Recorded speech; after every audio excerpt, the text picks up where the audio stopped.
أعوذ بالله أعوذ بالله من الشيطان الرجيم بسم الله الرحمن الرحيم الحمد لله رب العالمين وصلاة وسلام على سيدنا محمد وعلى آله وصحبه أجمعين والسلام عليكم ورحمة الله وبركاته. Frères et sœurs, assalamu alaikum wa rahmatullahi wa barakatuh. J'espère que vous allez tous et toutes bien en ce milieu d'après-midi de ce jour de mardi 26 décembre de l'année 2017, il est précisément 15h45. Alors on va revenir une fois de plus sur l'islamologue, chef de projet, chef de ville, Ousmane Timéra, qui a réalisé une vidéo en date du 15 avril 2016, qui a été réalisée en fait à la mosquée de Trélazé à Angers, dans la ville de Angers, mais qui a été diffusée seulement le 25 décembre 2017, donc hier, et qui est courte, puisqu'elle ne dure que 5 minutes et 16 secondes. Alors, il y a deux choses à dire, c'est que, bon, on constate une fois de plus que les mosquées Akhir Zaman invitent des Dajjal, c'est le moins qu'on puisse dire, des Ramadans, des Timéra, des Bajrafil, et bon.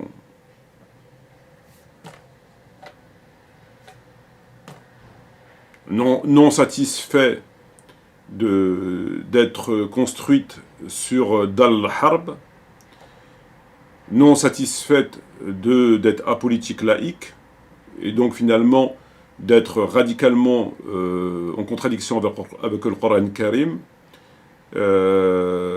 puisque on évoque non pas le nom d'Allah dans ces mosquées, mais on évoque le nom d'autre chose que Allah, pour des raisons évidentes qui sont ceux de la laïcité, etc. Non satisfait de maintenir les musulmans dans un islam à 3 versets, un islam laïque dépolitisé, et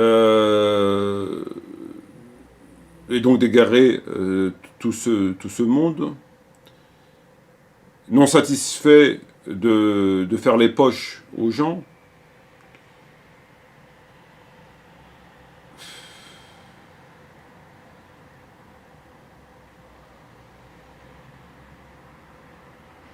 Non satisfait d'être à l'origine de la destruction et de combattre Allah et son messager, et d'être à l'origine de la destruction de l'islam étatique.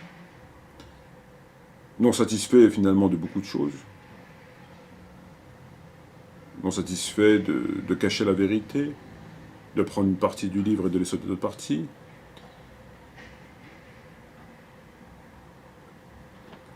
Ils invitent, en plus, des hérétiques, comme Ousmane Timéra, comme Bajrafil, comme Tariq Ramadan, et comme tant d'autres, sans compter ceux qui officient de façon permanente, Islam ibn Ahmed, et j'en passe.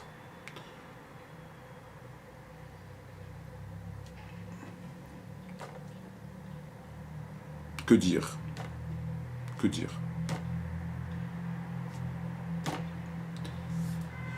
Donc, puis finalement, bon, ce sont des interventions qui datent de plusieurs mois, voire plusieurs années, puis ils coupent des morceaux, puis ils les balancent au fur et à mesure au quotidien, afin d'avoir une visibilité quotidienne sur les réseaux sociaux. Ça fait partie là encore de leur stratégie.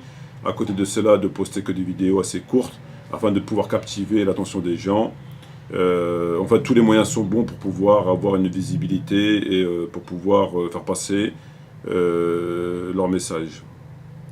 Donc ils font un travail qui repose non pas sur l'argumentation en soi, l'intéressement en soi, mais sur une stratégie de com, quoi, finalement, quoi. Comme s'ils vendaient des yaourts, ou comme s'ils vendaient des couches culottes, ou bon. Donc il a posté une vidéo qui a pour titre « Lorsqu'on porte le voile en France ». On va écouter cette vidéo, Inch'Allah, et puis on va lui apporter un petit commentaire.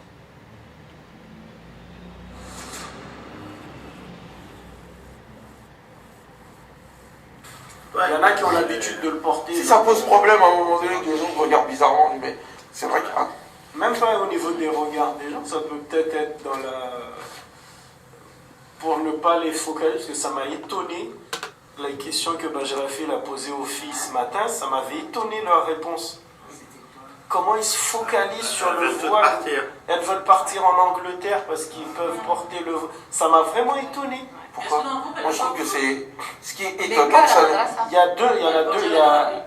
Il y a Lana et Maria, elles portent toujours le... Non. Lana, je l'ai croisée. Lana, elle porte pas. Maria, oui, Maria, je... Mais ce qui est étonnant, c'est que tu sois étonné. Oui, parce que c'est pas ce que je leur apprends en cours. C'est parce que... Pour moi, je leur apprends qu'il ne faut pas faire de... Je me focalise pas là-dessus. Dans nos pays au bled, au pays chez nous, là-bas, une femme qui porte le voile, elle se pose pas sur de questions parce que c'est la vie culturelle. Si toi et moi on décidait par exemple de porter une soutane, et c'est ce qu'on porte, hein, les khamis c'est des soutanes, en bref, je ferme cette petite parenthèse, et on décidait de le porter, et que cet habit-là n'est pas l'habit commun. La raison pour laquelle nous la portons, c'est pas une question esthétique, c'est une question religieuse. Donc on assume ça, parce qu'on estime que c'est la religion. Et que si on estime que c'est notre religion, quand même notre religion est quand même plus importante que le reste, et qu'on se retrouve dans une situation où on nous interdit à porter ce que nous estimons être le cœur de notre religion, il est tout à fait normal que je parte. Ou que je pense en tout cas à partir, ou que je considère et que je regarde le reste de la société à l'aune de la société.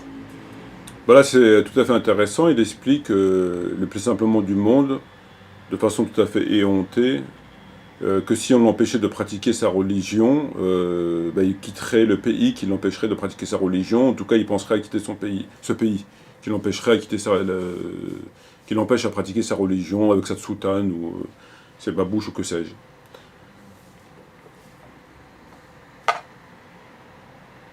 Parce qu'en France, on n'empêche pas de pratiquer sa religion. Il considère qu'il pratique sa religion. Lui-même ne veut pas pratiquer sa religion puisque il n'a pas de religion. J'arrive pas très bien à... En fait, j'arrive pas à suivre. C'est-à-dire que... J'arrive pas à suivre. C'est assez difficile. C'est-à-dire que vous avez des gens qui, à côté du fait d'ignorance, d'hérésie, un tas de choses, viennent se permettre le plus simplement du monde de dire dans une vidéo, au vu et au su de tout le monde, que si on les empêchait de pratiquer leur religion, qu'il était tout à fait normal qu'ils quittaient le pays qui les empêche de pratiquer leur religion, en tout cas ils songeraient à quitter ce pays. Alors que ces mêmes personnes ne pratiquent aucune religion. Ces mêmes personnes non seulement ne pratiquent aucune religion, mais combattent cette religion. C'est-à-dire l'islam étatique, la zakat, la charia, etc., etc. Tous ces gens-là ont considéré que tout ça, il fallait l'éradiquer. Et donc ce sont les porte-étendards à la Ramadan, de la laïcité, de l'intégration, du vivre ensemble, du vote, etc., etc. Donc, il leur reste finalement quoi? Il leur reste la prière, enfin bref. Mais il vient le plus simplement du monde vous expliquer, de façon tout à fait sérieuse, que si on l'empêchait de pratiquer sa religion, il est normal qu'il parte. J'ai l'impression d'entendre, moi, c'est quand même incroyable. Alors que c'est lui-même combat l'islam, lui-même combat cette religion par sa croyance qui finalement n'en est pas une, etc., etc. Au même titre que Bajrafil ou Islam ibn Ahmed ou Tariq Ramadan et tous ces gens-là. Mais ils viennent vous dire, oui, moi si on m'empêche de pratiquer ma religion, je pars ou voilà, comme un peu à Yannick Noah, quoi. Si Le Pen était au pouvoir, je m'en vais, machin bidule chouette. Enfin, c'est quand même incroyable. Enfin, non, même pas Le Pen, Sarkozy, pardon. Il avait dit ça lorsque Sarkozy est devenu président la première fois, en 2007, je crois, enfin, peu importe. Puis finalement, il n'est pas parti, il est resté. C'est quand même incroyable. C'est-à-dire que ce sont des gens qui n'ont aucune limite. Ils n'ont aucune limite. Tout ce qui leur passe par la tête, ils le disent. Sans craindre quoi que ce soit. Parce que c'est ça qui fait que les gens m'interpellent. Donc j'assume ou j'assume pas. Mais en tout cas, si j'assume de le porter, et que je veuille le porter, j'ai envie de le porter quand même dans un endroit plus agréable. Donc c'est normal que, en tout cas, moi je serais une fille et que je porterais le voile, bah ouais, j'aurais envie de partir. Surtout si je fais de longues études, que je peux pas faire le métier, et que même faire la nounou, je peux plus, la nounou quoi.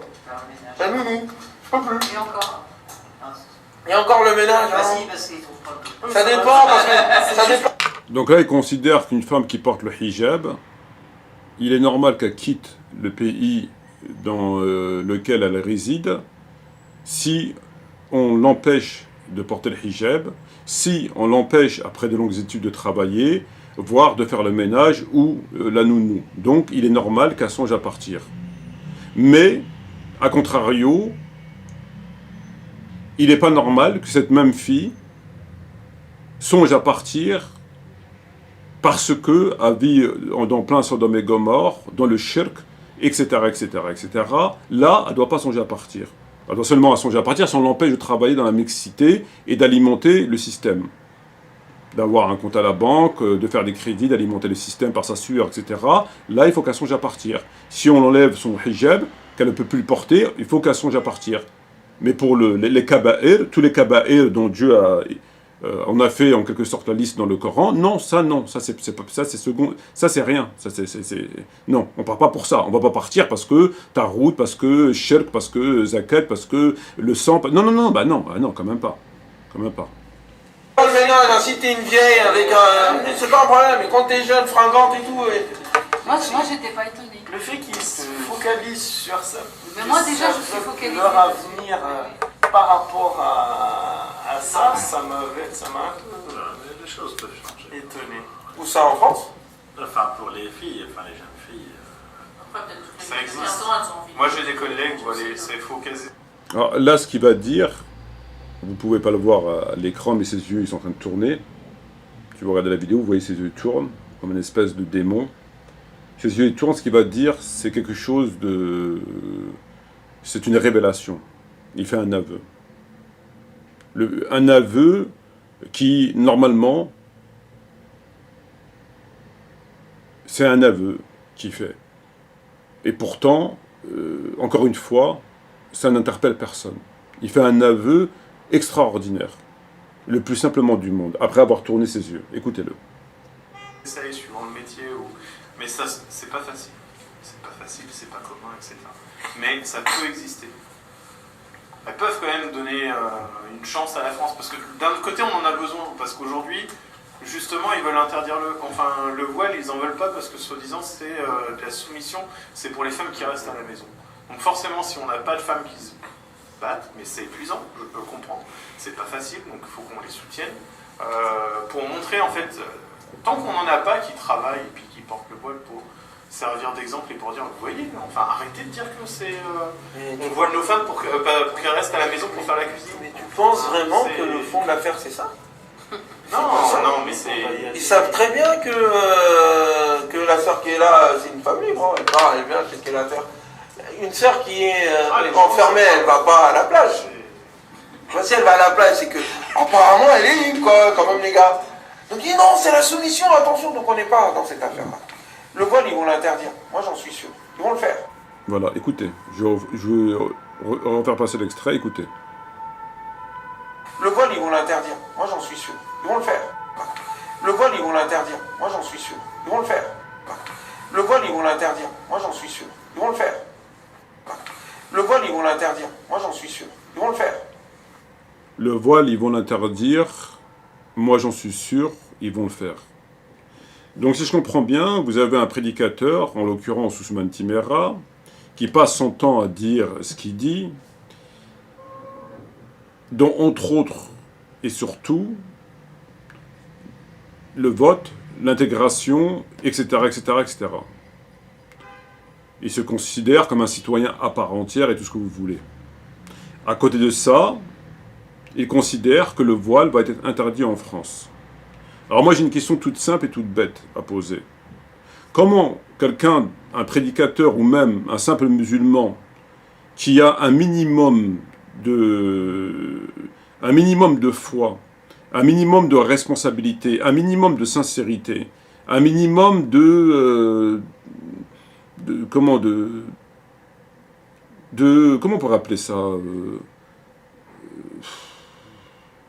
peut-être une miséricorde ou comment peut-il d'un côté vous dire tous les jours du lundi au dimanche, de janvier à décembre, qu'il faille s'intégrer, qu'il faille voter, que la France est votre pays, etc., etc., etc., etc., donc et de combattre l'islam étatique, et de l'autre côté, dire ouvertement, le plus simplement du monde, que le voile va être interdit en France. Ça veut dire quoi, en d'autres termes? Ça veut dire qu'il sait, par ses contacts probablement, puisqu'on sait qu'il doit rouler pour, comme il lui a dit à Asselineau, dans un débat, et moi je pense qu'Asselineau n'a pas sorti cette phrase comme ça, de son chapeau, c'est pas son genre, donc il roule pour un certain nombre de francs-maçons. Il sait, en tout cas, il sait, ou à défaut, il considère, il en est même sûr, pour reprendre ces termes, que le voile va être interdit en France. Donc tu es en train de nous dire que tu sais, et tu es sûr que le voile va être interdit en France, mais en même temps tu t'appelles les musulmans à l'intégration, et etc., etc. Ce qui veut dire que il accepte, voire il attend, que cette loi soit votée afin que toutes les femmes musulmanes enlèvent leur voile. C'est quand même d'une gravité, je dirais, sans précédent.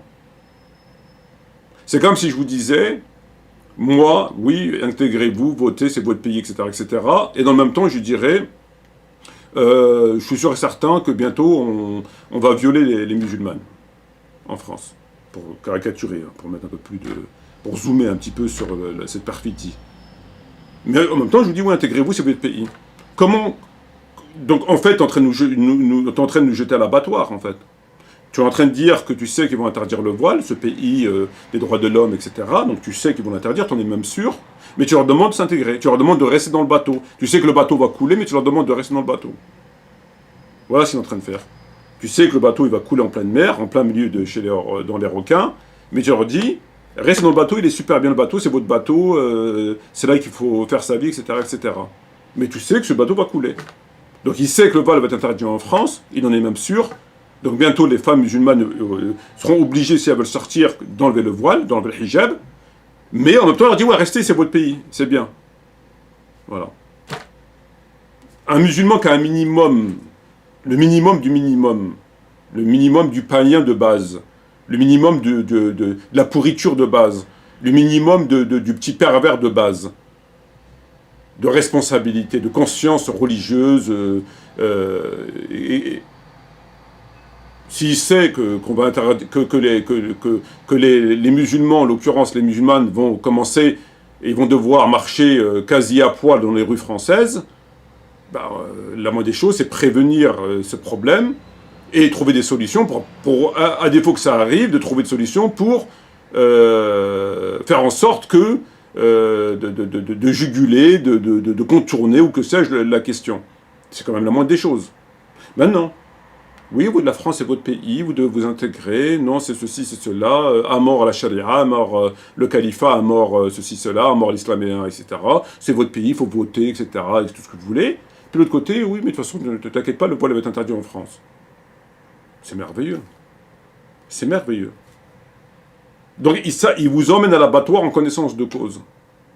Il vous emmène à l'abattoir en connaissance de cause. Tout ce qui... On va... Tout ce qui... Le voile, ils vont l'interdire. Moi, j'en suis... Le voile, ils vont l'interdire. Moi, j'en suis sûr. Le voile, ils vont l'interdire. Moi, j'en suis sûr. Ils vont le faire. Tout ce qui... On va dans ce sens-là. Quand on entend les propos cette semaine de Hollande, un président de gauche qui se permet de dire la femme voilée c'est la future mariée, il faut qu'on la dévoile, c'est comme ça qu'on va pouvoir y aller. Parce que si on rate ce train-là encore, ça va être... Donc voilà, mais en tous les cas, moi je pense que c'était 18h40, on l'a raté, on a pris le train de 19h40, là si on rate celui de 19h40... Moi, il y a une... Dans la joie et la bonne humeur, tout le monde rigole, donc on va interdire le voile, et puis soudainement il parle d'un train, oui il faut qu'on prenne le train. Donc en fait c'est un sujet qui normalement est extrêmement sérieux et grave. Savoir que les musulmans devront marcher quasi à poil dans les rues et qu'elles ne pourront plus être vêtues de cette tenue qui fait d'elle, c'est la pudeur, c'est quelque chose le voile. C'est pas un détail. Donc c'est quand même sérieux. Ben, ils en parlent dans la joie et la bonne humeur. Il incite les musulmans, ce que je vous ai expliqué, mais en plus, en plein discours, ben, il y a le train, on y va. En fait, c'est comme s'il parlait d'un truc... c'est comme s'il parlait de, je sais pas moi, d'un... C'est quand même incroyable. Pour eux, c'est même pas un détail, en fait. Savoir que le voile est interdit, et que c'est même pas un détail. Bon, c'est bon, on y va, là, on a le train, quand même... Chose que je retiens encore une fois, je vous remercie de vos propos du début. Ça m'a vraiment touché et marqué. Et tout ça dans la mosquée. Tout ça dans la mosquée. Soi-disant Beit Allah. Et faire du beau. Oui, c'est ça. Exactement. Faire du beau, quoi. Ouais. Il y a même le voile. Encore une fois, c'est pas halal de le porter, quoi, même si... c'est pas halal de porter le voile. Voilà, moi je dis que c'est pas une obligation. Alors, il rajoute, excusez-moi le terme, de la merde à la merde. Maintenant, il dit, moi je considère que c'est pas une obligation. Donc encore une fois, il va toujours dans le même sens du shaitan. Ça continue. Qu'est-ce qu'il va dire encore derrière? Il est en train de dire sur le foulard. Ouais, c'est-à-dire, il faut que le foulard, les gens qui voient le foulard, qui sont pas musulmans, ils disent c'est beau. Voilà, rien ne nous empêche. Bon, tu veux porter le foulard? Et là, ça passe. Un peu de classe, quoi, cousine. Tu vois, quoi. Voilà, t'es pas obligé de ressembler à un corbeau opulent. Voilà, enfin bref, voilà. Mais fais ce que... Et il termine en disant, bon ben, si tu tiens vraiment à porter le voile, bon je considère pas que c'est une obligation, mais bon si tu tiens vraiment à porter le voile, un peu de classe, cousine, ne ressemble pas à un corbeau. Donc les femmes des épouses du prophète probablement devaient ressembler à des corbeaux. Celles qui portent le hijab conformément à la charia, parce que qu'on le veuille ou pas, c'est coranique, et s'il est porté comme ça, c'est ainsi qu'il faut le porter, tel que le porte revêtu de noir, tout à fait ample, etc. C'est ça le vrai hijab, évidemment. Même là, il n'est pas d'accord. Il dit non, mais un peu de classe, il faut mettre des couleurs. Donc là, il rejoint le discours du violeur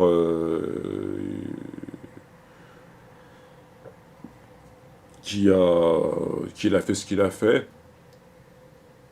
de leurs sœurs et de leurs filles, invité lui aussi dans les mosquées de la République, défendu encore par les mosquées de la République,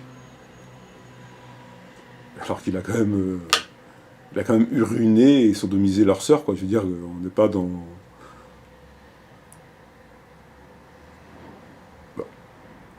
Et donc il poursuit en disant, comme Tariq Ramadan, oui mais mets-le avec des couleurs. Donc si vraiment tu tiens avec le hijab, tu n'es pas une obligation, de toute façon il va être interdit, mais j'ai quand même mon train là, donc je vais aller, mais mets des couleurs. Donc en fin de compte, c'est le voile c'est le voile en fait c'est le voile qui salit le voile. C'est-à-dire c'est aujourd'hui des femmes, des filles qui portent correctement le hijab et qui sont, ma foi, tout à fait sérieuses dans leur pratique religieuse et du rapport homme-femme, et qu'aujourd'hui on voit vous connaissez ce fameux hijab là, ce qu'ils appellent décapotable, couverte à la tête, mais en bas, machin, etc., etc. C'est ce qu'ils veulent. Ils veulent que la femme musulmane, ben voilà, mette le hijab très léger, on va m'épargner le... Voilà, donc voilà ces gens qui sont en train qui roulent pour la franc-maçonnerie, à la Tariq Ramadan, les mosquées de la République et tout le travail que l'on connaît, et qui sont en train de jour après jour d'envoyer les gens en enfer, de combattre l'islam, de détruire l'islam étatique, enfin de faire un travail extrêmement... On verra ce que Allah décide sur ce. Je vous dis à bientôt, Inch'Allah. Wa salam alaikum wa rahmatullahi wa barakatuh. Et il y a un travail extrêmement intéressant qui arrive, notamment concernant les coranistes, qu'ils soient laïcs ou non, concernant Anan Ibrahim, concernant le Bukhari, Muslim, les compagnons à la lecture du Coran et de Sahih Bukhari. En fait, si vous préférez, quand on a une source qui est le Coran, et que Allah dit un certain nombre de choses, présente les choses d'un certain aspect, avec ce qu'on appelle la balance, c'est-à-dire avec une perception, avec une information, avec de façon tout à fait précise, tout à fait détaillée, tout à fait mesurée et surtout tout à fait vraie. C'est le témoignage de Allah dans le Coran. Et qu'à côté, on a des livres respectables, ma foi, tels que Sahih al-Bukhari, qui lui fait le même travail en quelque sorte que Allah, donne une information qui elle-même figure dans le Coran, mais qui ne puise pas dans le Coran. Lui, il va chercher l'information par un autre canal. Allah, l'information qu'il donne, qui nous est parvenue, il la donne au prophète directement. Il dit, il y a ça, c'est comme ça, il y a ça, il y a ça, il y a ça, il y a ça. Il vous donne une information. Le canal, il est tout à fait sûr à 100%. Il est sûr parce que c'est Allah, il est sûr parce que ça ne passe pas par des gens, que l'être humain ne peut pas interférer, sur le principe. Il est sûr parce que Allah est tout à fait juste, mesuré, impartial, etc. Donc quand il dit une chose, il est tout à fait précise, etc. Et qu'à côté, vous avez l'être humain qui, lui, va faire un travail, pas pour cela, mais qui fait un travail dont il y aura une jonction avec le Coran, notamment sur la question des compagnons. Et le travail que lui va faire, il va le faire à sa façon. Le canal, c'est pas le même, etc. Il va passer par des hommes. Tout ce qui est de la possibilité de marge d'erreur, marge de faux, déformation, amputation, altération, compréhension, tout ce que vous voulez. Et puis après, tout ce qu'il peut y avoir à côté. Donc, on va se retrouver avec quoi? On va se retrouver avec un document qui est celui qui est d'Allah, avec tout ce qu'on a dit, donc qui vaut ce qu'il vaut, et un document qui est celui de Bukhari, qui vaut ce qu'il vaut par rapport à ce que je viens de dire. Et tous deux, il y a une jonction, tous deux veulent invoquer la question des compagnons. Si on se réfère à Bukhari, on va avoir une idée des compagnons selon ce que le travail de Bukhari, avec tout ce que ça implique comme possibilité de marge d'erreur, de faux et tout ce que vous voulez. Mais finalement, on va avoir une information qu'on va valider suite à la lecture de Bukhari. Voilà, les compagnons, ceci, etc. Bon. Et qu'on va considérer finalement comme vrai. Or, lorsqu'on est confronté au Coran, on se voit que finalement, c'est pas la même. La conclusion n'est pas la même. L'image n'est pas forcément la même. Et donc, si c'est pas la même, c'est pour des raisons que je viens d'expliquer. Et donc, qui décide finalement, qui a le dernier mot? Est-ce que c'est le document qui vient d'un homme avec ce qu'on a expliqué comme précarité à tous les niveaux, ou qui vient d'Allah? C'est celui d'Allah, pour toutes les raisons qu'on a évoquées. Et donc, si on se plonge dans le document d'Allah, on va modifier notre vision de Suhayh Bukhari, parce que c'est pas le même rapport. Et donc, notre vision qu'on aurait eu... Et le problème des gens, la plupart, il est là. C'est que ils vont puiser l'information, non pas dans le Coran, parce que le Coran ne parle pas des compagnons, au sens, il n'y a pas de chapitre des compagnons. Il y a un verset là, il y a un verset là-bas, il y a un verset là-bas, et puis des fois, il faut déduire, etc. Donc c'est difficile. Donc c'est un exercice, d'ailleurs, que jusqu'à preuve du contraire, personne n'a fait. Ou alors, ils ont fait un ou deux prélèvements, ceux qui ont fait les avec le prophète, Dieu leur a promis le paradis, puis hop, c'est basta, l'affaire, elle est réglée. Voilà, mais ils n'ont pas fait une étude. Et donc, le témoignage, évidemment, n'est plus le même. Et quand il n'est plus le même, qu'est-ce qu'on doit faire? On doit prendre avant tout celui du Coran, parce que c'est la parole de Dieu qui n'a pas été falsifiée, qui n'a pas été altérée, qui est impartiale, etc., etc. Et de là, on doit fonder notre opinion en faisant un rapport avec Bukhari. Or, nous, on fait le contraire. On va prendre Bukhari, quand on parle des compagnons, le prophète, il a dit, le prophète, il a dit, le prophète, il a dit, et donc on a cette image des compagnons. Et cette image, elle est en partie en contradiction avec le Coran. Mais ça, on ne le sait pas, parce qu'on n'est pas habitué à cet exercice. On ne sait pas qu'on doit procéder à entamer cette procédure, et en commençant par le Coran pour sortir vers Bukhari. On rentre, nous, dans Bukhari, et on sort par Bukhari. On rentre par la porte de Bukhari, on sort par la porte de Bukhari, on dit voilà le rapport, je l'ai, voilà le prophète il a dit ça, le prophète il a dit ça, le prophète il a dit ça, et c'est réglé. Alors que c'est pas comme ça qu'il faut procéder. Il faut procéder tout à fait autrement. Il faut procéder, vous rentrez par le Coran, vous faites les prélèvements dans l'intégralité du Coran, vous étudiez ce que Dieu dit dans le Coran par rapport à ce sujet, vous allez dans le Bukhari, et vous faites après une jonction des deux pour en tirer une conclusion finale. Et là, ben, le résultat n'est pas tout à fait le même. Voilà. Mais nous, on ne fait pas ça. Nous, on regarde en Bukhari. Donc, c'est tout à fait intéressant. Et on verra aussi que le Coran, contrairement à ce qu'a dit ce monsieur, ben, il n'est pas à la portée de n'importe qui. Vous savez, je vais vous dire quelque chose qui est très simple, et je t'aimerais là-dessus. Le Coran, en dehors de beaucoup de choses, il a une rhétorique qui est la sienne. Le Coran a sa propre rhétorique. Et même les gens dont ils ont la langue arabe, qui est leur langue natale, comme Qardawi ou Anan Ibrahim, ils commettent de graves erreurs alors que c'est leur langue d'origine. Qardawi a commis une très grave erreur lorsqu'il a expliqué un verset notamment sur Adam alayhi salam. En disant, il a fait un commentaire sur un verset, il dit voilà, c'est comme ça. Il se trouve que c'est faux. Pourquoi ? Parce qu'il a pris le mot dans un sens univoque, alors que le mot il est équivoque. Et en apportant les preuves. Et donc il s'est complètement trompé. Et Anan Ibrahim, il a fait la même chose. Lorsqu'il a expliqué que Isa alayhi salam ne peut pas revenir parce qu'il est mort, il a pris le verset qui parle de la mort de Isa alayhi salam. Or, ce verset ne comporte pas le mot mort. Il comporte un autre mot qui n'est pas forcément le mot mort, qui est utilisé pour lorsque Allah prend vos âmes. Et il utilise ce même terme. Donc en fait, ce terme évoque le fait de prendre l'âme de quelqu'un, et non pas la mort. Alors on va nous dire, oui, mais si on prend l'âme de quelqu'un, c'est qu'il est mort. Oui, ça c'est pour le commun des mortels. Lorsque on prend l'âme d'un être humain, ben, si on l'a pris son âme, c'est qu'il est mort.